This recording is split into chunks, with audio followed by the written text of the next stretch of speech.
Quero cumprimentar a igreja do Senhor com a paz de Jesus. Amém. Quem veio aqui nessa noite para adorar o Senhor. Glória a Deus. Cantando para o Senhor Jesus. Aleluia. Amém? Quem souber nos ajuda aí. Vamos louvar o Senhor Jesus nessa noite. Numa só voz. Para que o nosso louvor chegue ao trono do Senhor. Amém? Glória a Deus. Aleluia, Jesus.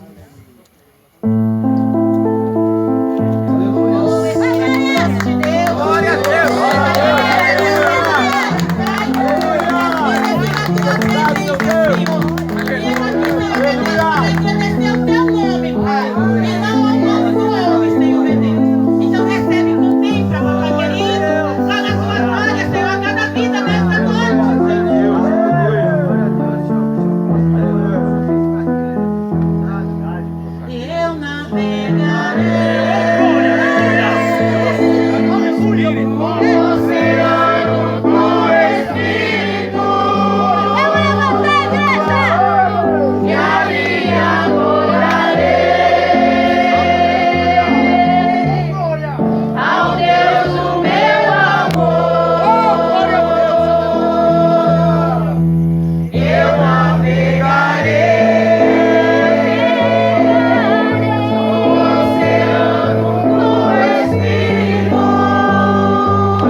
contigo do seu lado se você der glória a Deus. Glória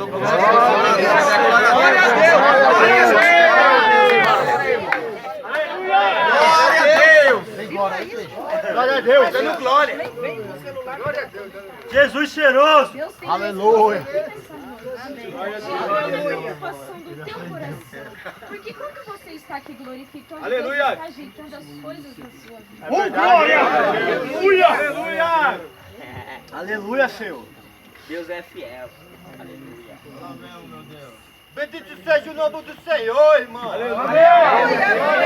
Glória a Deus! Glória, Senhor, a tua glória vocês dão? Aleluia! Tá certo. Aleluia! Glória a Deus. Glória a Deus! Glória a Deus, aleluia. Glória a Deus! Glória, glória, glória, glória, glória, glória a Deus! Todo mundo com a mãozinha no coração. Deus! Glória a Deus! Vamos sentir a presença do Senhor.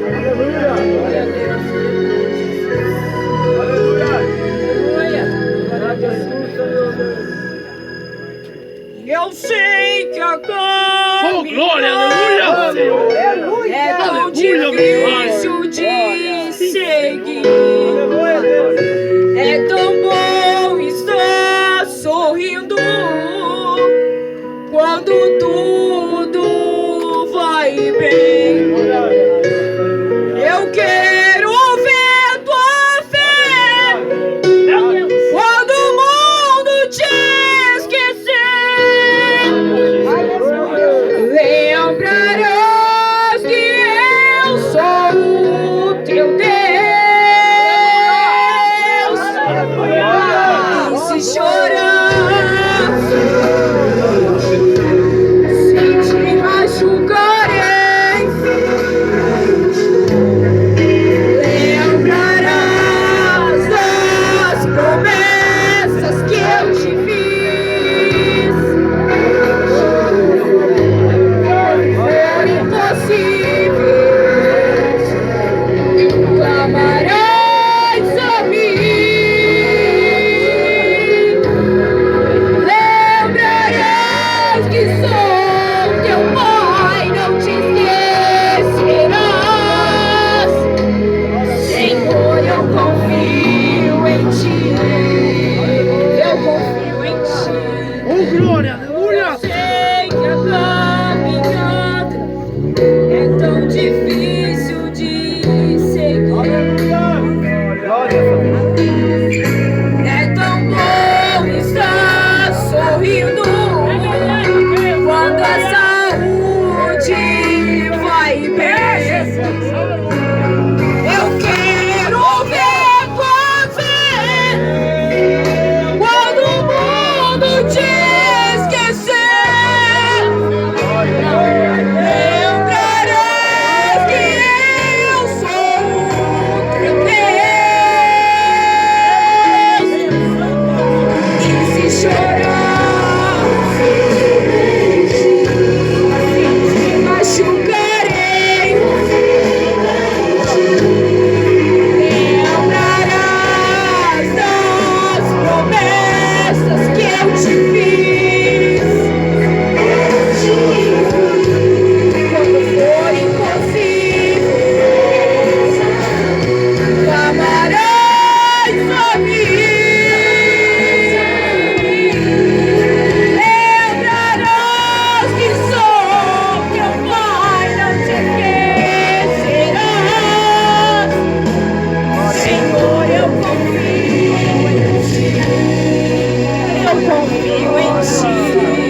Honesto, mas dá pra dar uma enganadinha, não, em Deus. Só faz assim com a cabecinha. Bora! Aleluia! Vamos cantar agora, colocando no coração. E essa daí vai rasgar tudo aquilo que você tem. Aleluia! Essa roupa você tem que Glória a rasgar Deus. no coração. Glória a Deus, aleluia! Aleluia! Maravilhoso, Senhor! Nós estamos aqui por ti, Senhor! Glória! Agora. Santo Deus! Oh, Pai eterno, aleluia! Eu me rasgo por inteiro, faço tudo, mas vem novamente. Eu mergulho na mirra ardente, mas peço que tua presença aumente. Aleluia!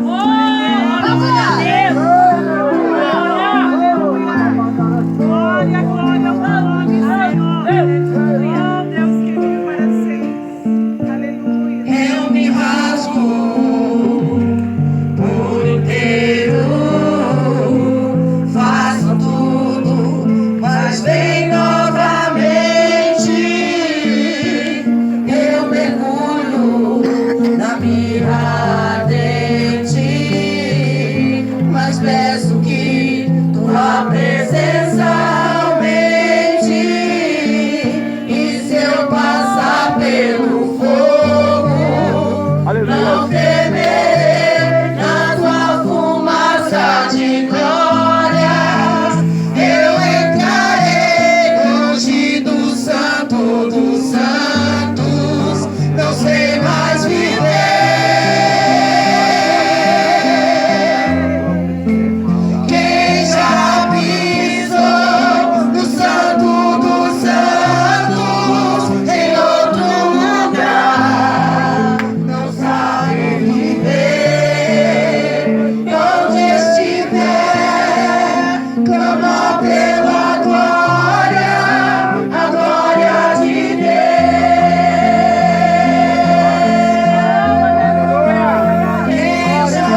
Irmãos, antes de mandar Jesus, amém? Eu aviso antes, porque quando Deus começa a derramar o azeite, eu não paro mais de falar. Amém? O dom da vida, irmãos, o dom da vida, ele não foi confiado a todo o grande universo. O dom da vida, a existência mais plena dela, o Senhor confiou apenas a nós, que somos seres humanos. Ah, pastor, mas os animais não vivem? As plantas não vivem? Sim, eles vivem. Mas eles vivem de uma maneira vegetativa. Eles vivem só por algum espaço de tempo e logo eles morrem. Não tem alma, não tem espírito. O ser humano é o único que vive para a eternidade. Glória a Deus. É por isso que nós somos dotados de sentimento. O que é um sentimento, pastor? Sentimento fica bem no labirinto da nossa alma, que nos faz sofrer, nos faz chorar, às vezes nos faz pular. E quem é aqui que está presente que nunca passou pelo vale da sombra da morte, não é mesmo? E a dor do sentimento, que causa angústia, depressão, dor, ela está localizada aonde o médico não consegue localizar. Bem na divisão da alma e do espírito. O único que pode trazer paz para esse sentimento é a doce presença do Espírito Santo. A palavra de Deus, ou seja, Jesus Cristo. Tem muita gente que acha que Jesus veio à Terra para implantar uma nova religião. E não foi nada disso. Já havia muitas religiões na época. Já havia religiões perfeitas aos olhos do homem. Já havia religiões cheias de legalismo. Já havia um sistema filosófico, irmão, amparado por poetas que se chamavam epicureus. Então a pergunta continua: por que é que Jesus veio à Terra? Jesus não veio à Terra apenas para fabular ou confabular uma história. Jesus não foi apenas um mártir. Jesus não foi apenas um herói. Jesus deixou a região celestial motivado por um sentimento nobre e perfeito. Ele veio motivado pelo amor. Ninguém entende mais de amor do que Deus. Por isso a Bíblia diz que o amor de Deus foi plena, que Ele amou o mundo de tal maneira que Ele deu o seu Filho unigênito para todo aquele que nele crê, não pereça, mas tenha vida eterna. Tentando indagar a Deus, fiz isso algumas vezes, me perguntando por que é que Jesus veio à Terra. Por que é que Ele não usou outras pessoas para que isso acontecesse? E Ele me respondeu: você não leu a Bíblia direito, porque desde o Gênesis eu tenho levantado homens para serem exemplo, mas todos eles têm fracassado. Homens tentaram, reis tentaram, profetas tentaram, sacerdotes tentaram, mas nenhum deles conseguiu vocacionar o coração do homem para servir a Deus. Era necessário um sacrifício de um animal anualmente, para que o perdão do pecado viesse para a humanidade, eles não fossem mortos, destituídos, amassados, jogados dentro de um buraco e aprisionados por Satanás. Foi aí então que Deus teve uma atitude divina. Somente quem é divino poderia ter essa atitude. A minha Bíblia diz na boca de Paulo que ele mesmo sendo Deus, não teve por usurpação ser igual a Deus. Antes aniquilou a tua forma divina e desceu na terra e se fez carne. Aqui começa o segredo da minha vida e da tua. Aqui começam as perguntas das crises existenciais que nem Freud conseguiu explicar. Por que é que estamos aqui? Estamos aqui por causa de um plano majestoso e maior, que não nasceu no coração do homem, mas nasceu no coração do próprio Deus. No meio do caminho houve percalços, houve bloqueios, então Deus está lá em cima no céu, encontrando uma nova maneira de atuar. Se vocês pegarem a página do Velho Testamento e torcer as páginas do Velho Testamento, vão sangrar. Por quê? Porque Deus tinha implantado a tua lei. Aquele que não caminhasse com ele seria logo destituído, seria logo morto. Veja o Deus do Antigo Testamento abrindo a terra, engolindo homens, destruindo cidades. Por que é que Deus trazia morte para os seres humanos? Pensava ele, aqueles que ficassem vivos, vendo aqueles que foram punidos, logo se converteriam, logo tornariam-se mais santos, mas nada disso adiantou. Então Deus está lá em cima no céu, encontrando uma nova maneira de atuar. A saída de Jesus do céu para a terra não foi apenas um ato da legalidade divina, foi um ato imortal de Deus. Deus se fez carne para entender a nossa falibilidade. E o que eu acho mais lindo, Ele entendeu. Ele passou por todas as dificuldades que nós passamos e mostrou que é possível passar pelo vale e se levantar lá na frente. É possível andar de cabeça baixa e lá na frente levantar a sua cabeça. Sabe por quê? Porque nós somos imagens e semelhança de Deus. Eu não prego para um público comum de derrotados essa noite. Eu prego para pessoas que têm a essência de Deus dentro dele. Que criou os céus e a terra com a força do teu poder. E que a tua palavra sustenta, habita dentro desse homem e dentro dessa mulher que está aí do teu lado. Quem acredita nisso, ergue a mão para cima e glorifique a Deus. Quando Jesus sai do céu para a terra, ele tinha um problema que nós não temos. Perguntem o quê? O quê? Ele era homem, mas ele também era Deus. O seu lado humano permitia ele sentir sede, ao ponto dele chegar na mulher samaritana, ministrador, e falar: mulher, me dá água porque eu tenho sede. Mas quando ele se revestia do seu lado divino, ele logo se impunha e dizia à mulher: mulher, se tu soubesses quem fala contigo, você pediria água para mim, e eu te daria uma água que você beberia e nunca mais tornaria a ter sede. Irmãos, já vou se sentar, estou fazendo aqui uma conjectura. Uma vez ele dormiu na polpa do barco, ao ponto do diabo se levantar e quase afundar um barco. Ele estava cansado, por isso dormiu. Mas quando ele se revestia do seu lado divino, ele logo se impunha e gritava no ouvido do pior pecador: venha a mim todos que estáis cansados e sobrecarregados, porque eu vos aliviarei. Amém, irmãos? Pode se assentar em nome de Jesus? Glória a Deus. Glória a Deus. Quem trouxe a Bíblia, abram lá comigo. Apocalipse capítulo 3, versículo 11. Glória a Deus. Apocalipse capítulo 3, verso 11. Glória a Deus. Glórias a Deus. Só o Senhor a Deus. Glória a Deus. Quem achou diz amém. Amém. Eis que venho sem demora. Guarda o que tens, para que ninguém tome a tua coroa. Amém? Repete comigo, irmãos. Eis que venho sem demora. Guarda o que tens, para que ninguém tome a tua coroa. Quem crê que essa palavra é de Deus? Vamos dar uma salva de palmas para Jesus, irmão? Ele é tremendo. Glórias a Deus. Glórias a Deus. Glórias a Deus. Aleluia, meu Senhor. Glória a Deus. Irmãos, aqui é uma recomendação de Deus para os seus servos. Eu vou repetir. Aqui é uma recomendação de Deus para os seus servos. E há uma maneira de nós nos resguardarmos para não perder a coroa. Quando nós ouvimos falar da palavra coroa, de imediato vem na nossa mente a palavra reino. Coroa está associado a reino. Coroa está associado à honra. Está associado também à exclusividade, à autoridade e também à santidade. Quando nós fazemos a associação da palavra coroa, pastor Emerson, a reino, não é só porque nós temos conhecimento de história. A própria palavra de Deus nos garante isso. No segundo livro de Crônicas, no capítulo 23, do verso 11, quando o profeta Joiada, ele vai ungir Joás como rei, ele faz todo aquele procedimento de derramar o azeite sobre a cabeça de Joás, e logo em seguida ele coloca a coroa na cabeça de Joás. E se nós verificarmos na palavra, quando Joás recebe a coroa, os filhos do profeta Joiada diz: viva o rei. Aleluia. Perceba que quando ele recebe a coroa, ele já começa a ser honrado instantaneamente. Coroa está associado à honra. Coroa está associado à autoridade. E tem dois personagens que Deus me deu para comunicar com os irmãos.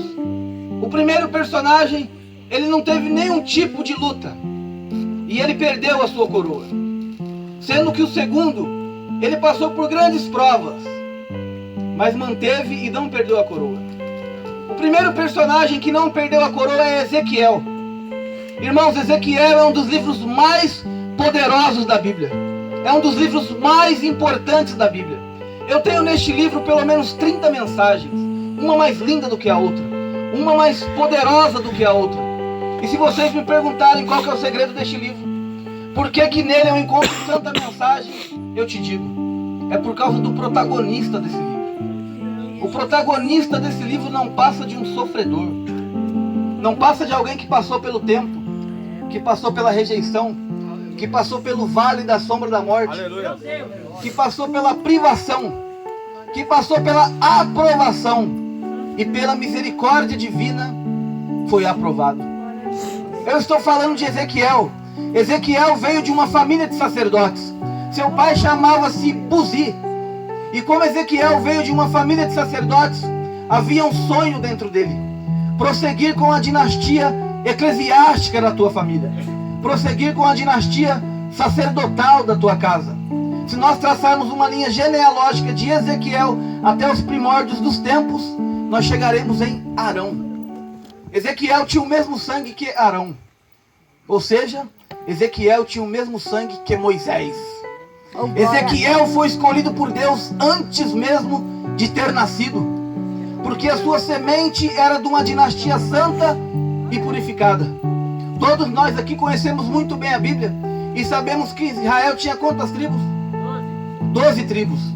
E essas 12 tribos chegando na terra de Canaã, liderada por Josué, porque Moisés está morto, Josué começa a separar as tribos. E ele diz: do meu lado esquerdo ficará a tribo de Ruben, do meu lado direito a tribo de Gade, na minha frente a tribo de Benjamim.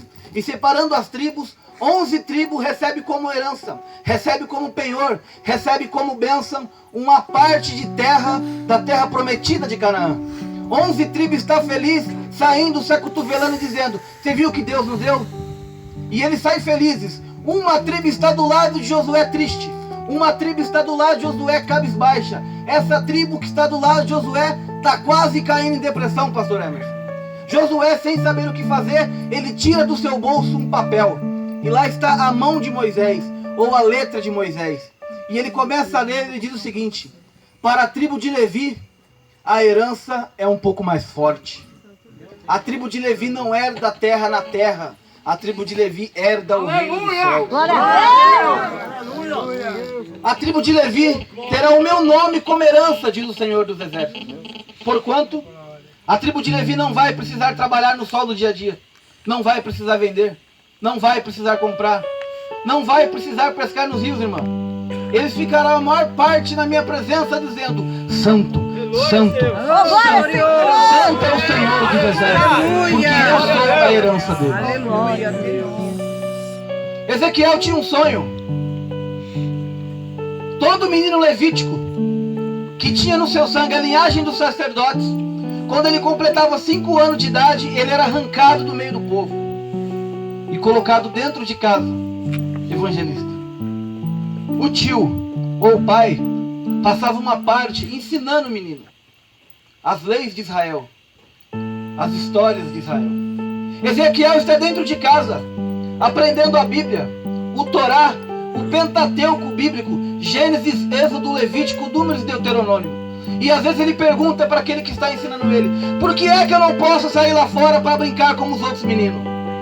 E aquele que está ensinando, ou o tio ou o pai, com os olhos lacrimejando, o ministro Adão, ele responde: porque você nasceu para ser diferente. Você nasceu para ser marcado diferente. Todo menino levítico que tinha no seu sangue a linhagem dos sacerdotes, ele tirava uma parte do seu tempo, a sua infância era perdida, para ele aprender a palavra de Deus. Quando ele completava 12 anos de idade, ele era capaz de recitar as 613 leis que todo judeu deve saber de cor e salteado e não quebrá-la. Aleluia. Aleluia. Ezequiel está dentro de casa, aprendendo a Bíblia, o Torá. Ele tem um sonho de chegar aonde o pai dele chegou. Ele era filho do sumo sacerdote. Ele queria chegar no Santo dos Santos. Todo menino levítico, ele tinha a oportunidade de fazer coisas que os outros meninos das outras tribos não podiam.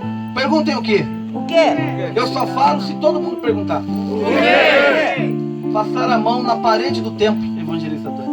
E as pessoas olhavam para eles e falavam: você está maluco? Aí é lugar santo, aí é lugar sagrado, não pode colocar a mão aí. E ele dizia: eu sou da lei, eu sou da tribo de Levi, eu sou da linhagem de Moisés. E todos eles recuavam. Bastava nascer levita para ser diferente. Ezequiel tem um sonho. O menino que tinha um sonho de ter a unção sacerdotal na mão, quando ele completa 17 anos, ele começa a ter uma vida diferente. Uma vida o quê?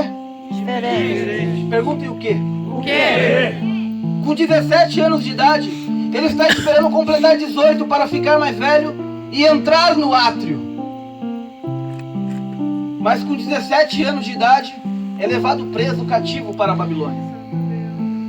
No primeiro capítulo de Ezequiel, ele tem 17 anos.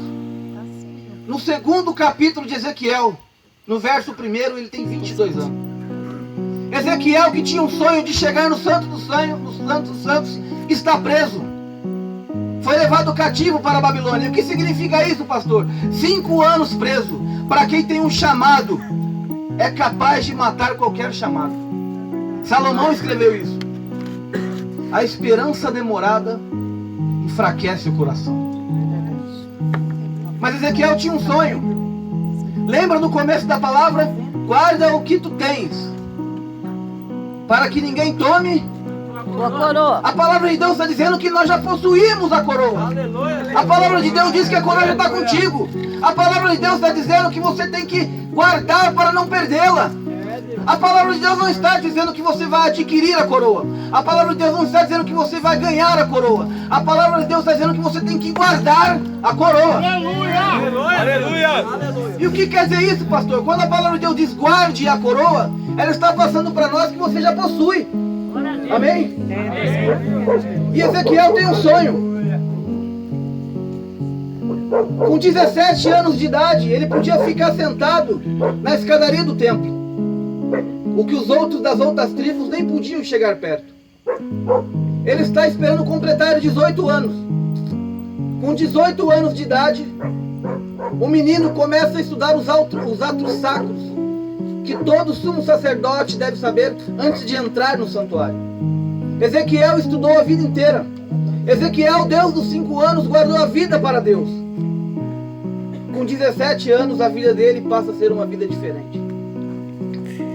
Ele está esperando entrar no átrio. Havia 4 tipos de levitas. O primeiro era levita de sangue. Esse ficava na escada, porque era despreparado. O outro era levita mor. Levita o quê? Mor. Esse subia a escadaria e ia para o átrio. O terceiro era sacerdote. Esse subia a escadaria, ia para o átrio e parava no lugar santo. E havia um quarto. Sumo sacerdote.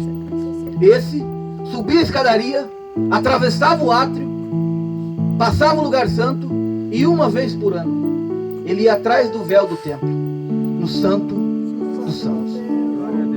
A pergunta desse pregador nessa noite é: aonde você quer chegar? Aonde você quer ir? Você já é levita, já nasceu levita. Você pode ficar na escadaria, ir para o átrio, ir no lugar santo e no Santo dos Santos. A pergunta desse pastor nessa noite é: aonde você quer ir? A coroa já está contigo, irmão. Aonde você quer chegar? Quando ele completava 18 anos de idade, o levita preparado ia para o átrio. E uma vez no átrio, ele aprendia a mexer nas coisas santas. Na pia de bronze. Os altares de sacrifício. Dos 18 aos 35, trabalhando arduamente naquele lugar, abria-se uma oportunidade e de levita mor ele podia ser ungido a sacerdote. E ele ia no lugar santo e ele aprendia a mexer no minorá, o castiçal de 7 lâmpadas ou 7 pontas, os altares de incenso, a mesa do pão da proposição. dos 35 aos 45 anos, trabalhando arduamente naquele lugar, abria-se novamente uma oportunidade, e de sacerdote ele podia ser ungido a sumo sacerdote. E uma vez por ano ele ia atrás do véu do templo, no Santo dos Santos. Ezequiel tem um sonho. Ezequiel estudou, ele foi reservado, ele foi separado. A Bíblia diz em Apocalipse 3, do versículo 11, que todos nós já possuímos a coroa. Nós temos que ser semelhante a Ezequiel. Nós temos que passar por lutas e por provas, mas nós não podemos perder a coroa. Porque o que move a vida de um levita são os seus sonhos. Glória a Deus. Aleluia. E Ezequiel não queria nada aqui na terra. Ele queria um lugar para adorar a Deus. A vida dele era separada. E você voltando a sua vida para Deus, todas as coisas vos são acrescentadas. Glória a Deus. Mas o menino que tinha o sonho de ter a unção sacerdotal nas mãos, recebe agora um par de grilhões que prende a mão dele. E ele passa a ser um preso diferente. Um preso o quê? Diferente. Perguntem por quê, pastor? Por quê, pastor? Porque ele era filho do sumo sacerdote. E ele não foi preso sozinho. Quando a arca foi roubada e o templo foi destruído, quando ele é preso, os outros que foram presos junto com ele apontavam o dedo para ele e dizia: o seu pai era um falso profeta. Porque o pai de Ezequiel dizia: Deus salva o teu povo, Deus guarda Israel. E agora eles estão presos. Cadê a palavra do profeta que não foi se cumprida? Isso é muito interessante. Me lembra Jeremias, que pregou durante a vida inteira, irmãos, e nenhuma profecia dele se concretizou em vida. Imagine um profeta sabendo que foi usado por Deus, sabendo que Deus quebrou ele e fez um vaso novo. Teve milhares de profecias que Deus a revelou e nenhuma aconteceu durante a sua vida. Imagina a estrutura daquele que está toda hora profetizando algo que Deus manda do céu para a terra e nada acontecer. Jeremias ficou vivo e não viu nenhuma profecia dele se cumprir, irmãos. Ezequiel estava pagando o mesmo preço, estava seguindo a mesma jornada, mas ele não desanimou. Ele ficou 5 anos preso, mas a fé dele dizia para ele todo dia: eu estou preso, mas eu não sou preso. Glória a Deus. Aleluia. Eu estou preso, mas eu sou liberto. Vocês lembram a conjectura que eu fiz? Jesus, quando sai do céu para a terra, ele pensou em nós. Vamos mudar um pouquinho, já voltamos a Ezequiel. Ele lá no jardim do Getsemane. Interessante. Getsemane quer dizer prensa do óleo. E ele, oliveira verdadeira, estava ali para ser prensado. Para que o óleo do teu espírito viesse, descesse sobre a terra e lavasse todos os pecados. Aleluia! Um pouquinho antes, que antecedia a crucificação de Jesus, ele estava abatido, mas ele não podia contar para os seus apóstolos, porque eles poderiam desanimar. Imagina se ele chegasse nos apóstolos e dizia: eu estou com medo. E eles olhavam para Jesus e falavam: cadê aquele homem de fortaleza que pega o chicote e espanta todos aqueles que estão dentro do templo? Ele está abatido, ele está cabisbaixo, mas ele sabe que ele tem que passar pelo vale. Ele sabe que fez de tudo e os homens não conseguiram. Ele sabe que ele tem que passar pelo vale. Está os 11 ajoelhados, porque Judas não estava presente. Já voltamos para Ezequiel. Judas não estava presente.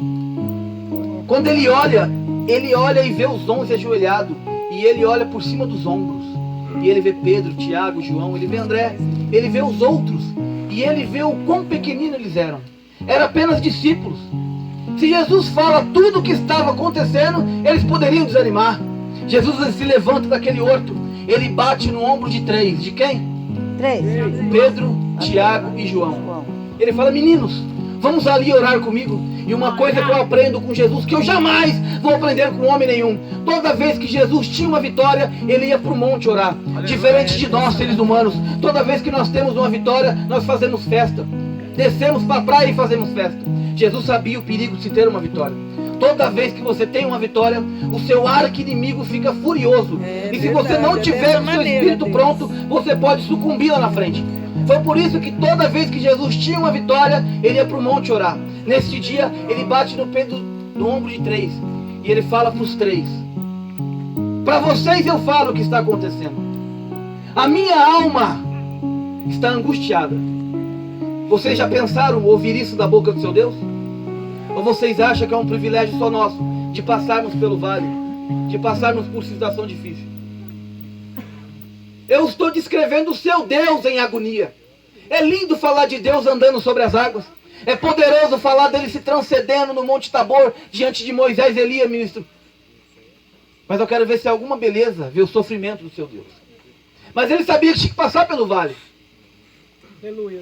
E ele chega, por que Deus, por que Jesus Cristo ensinou a oração do Pai Nosso? Porque eles não conheciam Deus a fundo. Antes de Jesus vir, a religião deles era canalizada em rituais humanos, em dogmas falíveis. Eles não conheciam Deus a fundo. Quando Jesus ensina a oração do Pai Nosso, ele fez um esboço para que eles começassem a conversar com Deus. Ele deixa os três e fala: meninos, eu vou ali orar. E eu imagino a figura, a imagem de Pedro, Tiago e João olhando para Jesus entrando dentro do horto, dentro do jardim, dentro do Getsemane. Ele ajoelha naquele jardim. Ele diz: Pai, eu sei que a hora é chegada, mas o meu coração não está aguentando. Então eu vou fazer um pedido. Se for possível, Pai, afaste de mim esse momento. Passe de mim esse cálice. Quando Jesus ora dessa maneira, levanta-se dois reinos do lado dele. Um é o reino dos céus e o outro é o reino de Satanás. Os anjos estão olhando em silêncio no céu. O próprio Deus está calado, levanta do trono e olha em silêncio lá para a terra. Aqui para a terra. O demônio está fazendo figa. Os demônios estão comemorando, dizendo: se ele não for até o fim, não tem salvação. Se ele não for até o fim, o plano está novamente destruído. E Jesus, ele olha além das pedras, além das relvas. Eu imagino aquela noite devia estar fria, o vento soprando. Jesus, do seu lado humano, vê o vento, vê as pedras, vê a relva. Mas do seu lado divino se sobrepõe. Ele vê além dos anos, além dos séculos, além do espaço. E sabe o que ele vê? Você. Aleluia. Eu. Ele vê você. E sabe como é que ele te vê? Não como um super-homem ou uma mulher maravilha dentro da igreja cheia de status, não. Ele te vê passando pelo vale. Ele vê vocês se levantando de madrugada e orando sozinho. Ele sabia que esse dia ia acontecer. Ele viu, olhou para a terra e viu cada um de vocês levantando de madrugada, alguns dormindo e dizendo: Pai, me dá forças que eu não estou suportando. Eu não estou aguentando, Pai. Me dá força do céu. Ele olha para você e fala: se eles não vão, eu vou no lugar deles. E ele começa a suar sangue. Eu fui estudar Luiz da ciência. E eu descobri por que é que um ser humano chega a transpirar sangue. A ciência diz que é difícil, mas é possível. Quando você passa por uma agonia muito grande, o seu metabolismo fica todo alterado, irmão. E você pode sofrer três coisas. O coração não dá conta de bombear tanto sangue e pode sofrer um infarto do miocárdio, explodir. Passando a etapa do coração, vem a etapa da mente. As veias do cérebro se dilatam e você pode ter uma morte cerebral. Como Jesus não podia morrer do coração e nem da mente, da cabeça, porque a cruz estava preparada, ele começa a suar sangue. Meu Deus. Você imagina Jesus levantando daquele horto como um vitorioso, porque o reino das trevas está abalado. Ele não para por aí. Ele levanta daquele horto suando sangue. Imagina ele colocando a mão na testa e vendo o sangue. O seu lado humano deveria ter se contorcido naquele momento. Mas ele sabia que tinha que passar por esse vale. E Ezequiel, ele segue o mesmo exemplo. 5 anos preso. E Ezequiel, 5 anos preso. 5 anos, devido ao sacrifício de Jesus, não é nada. Ele está na beira do rio Quebar, pegando água e argila para construir os tijolos da cidade de Babilônia. Ele está com uma cana. E de um lado está um balde, e do outro está outro balde. E ele abaixa para pegar a água. E quando ele pega a água, ele olha para cima, porque é natural você olhar para cima, para os seus ombros ficar confortáveis. Quando ele olha para cima, ele vê uma bola de fogo, pastor Hermes, girando para a direita. Quando ele limpa os olhos, ele vê outra bola de fogo, dessa vez girando para a esquerda. Antes dele desmaiar, porque o ser humano não está preparado para grandes milagres. Antes dele desmaiar, ele vê querubins de Deus, cada um com 4 rostos. Aleluia. Ezequiel, triste, cabisbaixo, ele escuta uma voz, sabe o que ele escutou? Está lá em Ezequiel, no capítulo 2, no versículo 1. Filho do homem, põe-te em pé, que eu falarei contigo. Eu vou repetir, irmãos. Ele está triste, cabisbaixo, trabalhando 5 anos como escravo. Meu Deus! Quando ele olha para cima, ele escuta uma voz: Ezequiel, põe-te em pé, que eu falarei contigo. Glória a Deus. Mas Ezequiel, como homem, ele está olhando para cima, ele está pensando: mas eu já estou em pé. E Deus fala: você está em pé para o homem ver, Ezequiel, mas eu conheço teu coração. Eu vejo onde ninguém vê, eu conheço você por dentro. Eu sei que você está triste, abatido, cabisbaixo, desanimado, mas põe-te em pé, que eu falarei contigo. E o que que tinha do Santo dos Santos? O que que tinha, evangelista? No Santo dos Santos? Nossa, eu tô tão emocionada. O que que tinha, ministro Aguinaldo? No Santo dos Santos? O que que tinha, ministro Adão? O que? No Santo dos Santos? O que tinha o quê? O que que tinha lá no Santo dos Santos? Tinha uma arca. A arca, gente. Ô, Glória, até voltar, meu irmão. Eu tô assim, ó, admirada. Voltar, meu irmão. E o que que tinha em cima Tô da arca? viajando lá na história. O que que tinha em cima da arca, irmão? Uma tampa. Uma tampa. Chamada propiciatório. Propiciatório, 2 querubins. E o que que tinha em cima do propiciatório? Querubins de ouro. Querubins de ouro. O Verdade. sumo sacerdote, estou finalizando já, uma vez por ano, com o sangue do Cordeiro Imaculado, ele ungia onde estava as partes da arca, as 2 partes da arca, e dava 7 passos para trás. E a glória de Deus descia. Glória a Deus. Ezequiel tinha um sonho Sonhando. de sentir a presença de Deus. E aqueles querubins representavam o trono de Deus na terra. Mas como é que vai realizar o sonho? A arca foi roubada, o templo foi destruído. Deus fala: eu levo anjo de verdade, Ezequiel. Eu trago querubim de verdade. Não é querubim de ouro, não. Eu desço do céu e trago querubim de verdade. Põe-te em pé.